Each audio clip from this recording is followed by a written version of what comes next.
But this is one of 2 shootings at Edgewater Park that is discouraging crowds from coming to the beach in the summer destination. Police released this statement after increased violence. Ryan is finishing out late Mayor Jerry Fiala's term. Now, as for the rest of Kent City Council, there are a few races we are currently following. Even with this program in place, Kent police say that crime is rare in the city. However, they also shared that this program gives people and businesses some ownership in keeping it that way. After a week of controversy, the Kent Committee Council decided not to vote or change what is going to be happening on Franklin Avenue again this summer. It will remain closed once again as an outdoor seating space. As President Trump's trade war continues, local businesses are trying to keep up with this changing rule book of global economics. But tariffs are just one piece of this puzzle to try and continue with business as usual. Residents need to be aware of the deadlines for in-person or mail-in options to secure your vote. Now, you can request and return absentee ballots by Monday, March 18th with the appropriate postage. A series of 7 mini roundabouts are now complete, hoping to make drivers slow down and make the city streets safer. Sunday's Touch a Truck event was full of good photo opportunities, but local organizers from the city and DECA at Kent Roosevelt High School hope this experience for younger visitors will stick with them for many years to come. Jasmine has no plans of slowing down. While we were talking, she got pulled to another call in Akron. For her, it's all about balance for both of these passions. That's right, the Ohio entrepreneur Vivek Ramaswamy spoke for over a half hour to a packed Strongsville bar about his plans for the future of Ohio if elected as governor. The local bar in Strongsville filled to capacity, where voters from around Northeast Ohio gathered to hear Vivek Ramaswamy right after he joined the Ohio governor's race. I am running to serve as your next governor of the great state of Ohio. Thank you, Strongsville. The former presidential candidate is starting off with momentum, thanks to endorsements from President Trump and Elon Musk within hours of his official announcement Monday. Came in right after we launched the campaign, and we are taking the country and this state to the next level. I definitely vote for him, whether Trump endorsed him or not. I think it's a great thing to know that Trump likes the guy that I like. Ramaswamy laid out his vision for Ohio, covering topics like Ohio's economy, education, safety, and mental health. The crowd cheering loudly on his promises to cut property and income taxes. Buckle up. Anybody ready to abolish the income tax in Ohio? As well as plans to bring more industry to Ohio. His goal is to make the Ohio River Valley the next Silicon Valley. We're in the middle of a second industrial revolution in the world right now, and I believe Ohio will lead the way. There's a long road ahead until the 2026 election. However, those in attendance are excited about the future for Ohio. This is a point of hope. You can only have hope. We all have kids. He's obviously a successful businessman.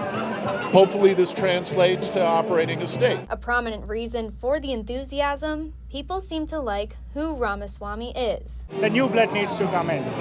So I believe Vivek is that kind of fire. He can bring to Ohio, and he can make this state as an excellent state. The race for Ohio governor will really take shape in the May 2026 Republican primary. So far, Ramaswamy is competing against Ohio's current Attorney General, Dave Yost. For KSTV News, our best days are still ahead of us. I'm Sydney Brown. Thank you, Strongsville. What started as a post on a community Facebook page is now a growing number of resident bug sightings at University Inn. Growing infestation concerns from residents are stacking up at the University Inn. The bug problem is why one resident took to Facebook about her family dealing with this since August. I had messaged the house manager the November 19th. And she told me that they'd be out that Friday, and today was the first time that they've come out since then, and he only sprayed 6 apartments. The Kent Health Department shared records with KSTV that the apartments were last inspected on November 19th, and out of all 90 apartments, they confirmed a cockroach infestation in 2 units. The health department says they're working with the property manager to make sure that these are properly treated by a licensed pest control contractor. Apartment manager Cindy Gilbert told us the 2 apartments are being treated by Portage Turf and Pest immediately. Building manager has informed me, yes, there's an infestation in another room. Every now and then I look around, I might see something, a little roach here or there, or one time I seen a mouse run, you know what I'm saying? For like the last 2 months, We see every them now and occasionally then. coming out of the cabinets, a couple in the bathroom. You know, I try to, put bait spray down and stuff like that. And we put borax like on the floor around all the walls. And on the scene, more residents were vocal about their concerns. Don't live here. Too much money for too much stress.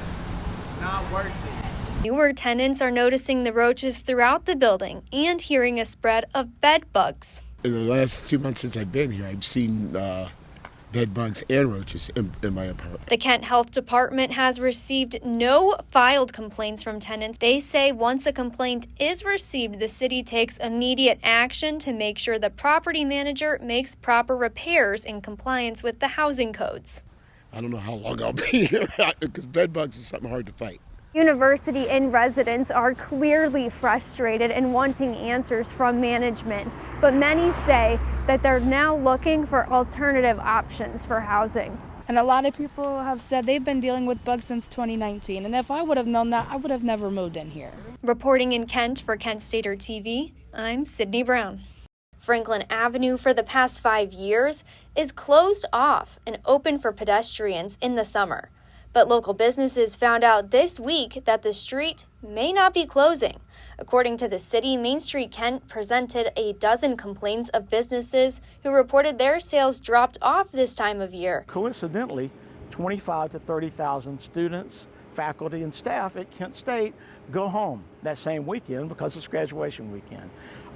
We all face that battle with Kent State. The survey done by Main Street Kent did not include businesses along Franklin Avenue. To not be included in the conversation is why I got fired up about it, why I went to the other business owners and started stirring the pot a wee bit on social media. Locals heard about the debate from Taco Tonto's social media. In their restaurant, a petition has pages of signatures in support of the street closing down this summer. I've had people come in, literally just come in and sign it and walk out. Like, I don't even say anything. So it seems like the word is spreading, and it seems like people are really passionate about it. The decision to keep the street open this summer is up to the city. Kent City Manager Dave Ruler told KSTV it's up to the council to decide to change the use of the street or not, but they're happy to work with the businesses and residents. Anticipating large outdoor crowds again this summer on Franklin Avenue, all along this street, many businesses say they've been preparing, hiring more workers, and even turning down other events to be prepared for the season.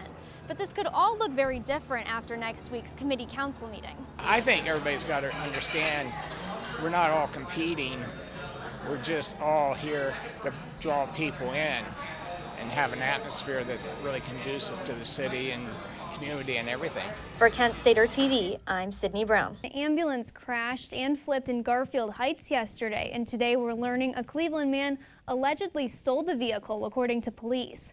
A 53-year-old man attempted to flee the lot in a Midwest medical ambulance, but struck a light pole. The suspect received treatment and is now in custody. No one else was in the ambulance at the time of the crash. Officials of the National Hurricane Center warn up to 40 inches of rain and 13 feet of storm surge. They're most worried about damage that will cut off access to communities. All clear and out of here. Cedar Point revealed its refreshed coaster, Top Thrill 2, the world's tallest and fastest triple launch coaster. The new ride comes after America's Rock and Roller Coast amusement park recently settled a lawsuit over the former coaster, Top Thrill Dragster.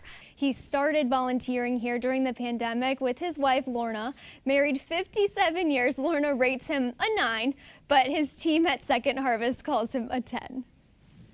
I do follow the Met Gala the first Monday in May. Yeah. It's pretty exciting. I actually think I'm always on my phone, like for the Instagram updates of like who just showed up, what's going on. It is fascinating though, I will say. It's definitely worth something that's you know, just going through Instagram, you're like, oh, that's a cool outfit, that's neat, that's neat. There are some ones that are like, I don't know about that one, I'll be honest with you. There has to be though, you gotta get it talking. I think that's the biggest thing is it's such a point of conversation now. Like That's you true. have to know what's going on. And Yeah. that's what Anna Wintour's so good at with planning the Met. Well, the pup is still on the run. How can you be mad at that face? And the zoom in, too. That's so cute. Well, thank you for tuning in on your Monday evening, and be sure to be back here at 8 for Sports Corner.